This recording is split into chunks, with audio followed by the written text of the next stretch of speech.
This month's video is talking about something called racing and training, which is actually more intense than a normal speed session in that you're going to be simulating the type of situations that you'll find when you're in a race where the end point of the hard parts aren't exactly defined like they are in a speed session. Now we actually could call it racing at training, RAT workouts. No, but seriously. The object of it is to get a group of people together in swimming, cycling, or running and to really push the pace and pushing each other so that you're going harder than any of you would actually go on your own. In cycling, the easiest way to do this is to do a peloton pace line where you're rotating off the front and coming around to the back, off the front and around to the back. If you're a strong cyclist, you can stay out in front of the group a little bit longer. If you're weaker, you can pull in quicker and hopefully hang on to the group. Another way to do this in cycling is to actually find a bunch of climbs where you can really push hard up the climb. If you're the stronger cyclist, try and drop the other people.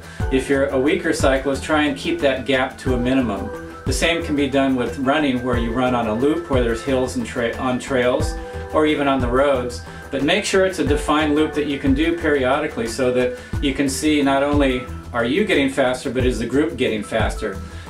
Again, if you're the strong runner, when you hit the key points in the workout where you're going to push it as a group, try to drop the other athletes, just like a race. And if you are a slower runner than the fast folks, well, try and keep that gap again to a minimum. This is really going to simulate your racing in your training. Racing at training, RAT. You dirty rat. In the pool, the best way to do this is on your sets.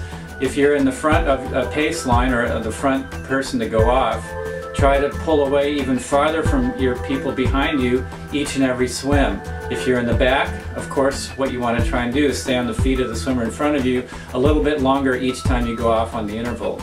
Again, this is really simulating situations that you're going to find in racing where you're not really in control of what's happening around you, but what you're doing is you're feeding off of the energy of what's going on around you. The sessions themselves where you're going hard should be longer than your normal speed session. So try and make the hard parts last a total of anywhere from 20 to 45 minutes, maybe even longer on the bike. This is much longer than you'll use when you're doing regular speed sessions, which are 15 to 20 minutes total of hard training.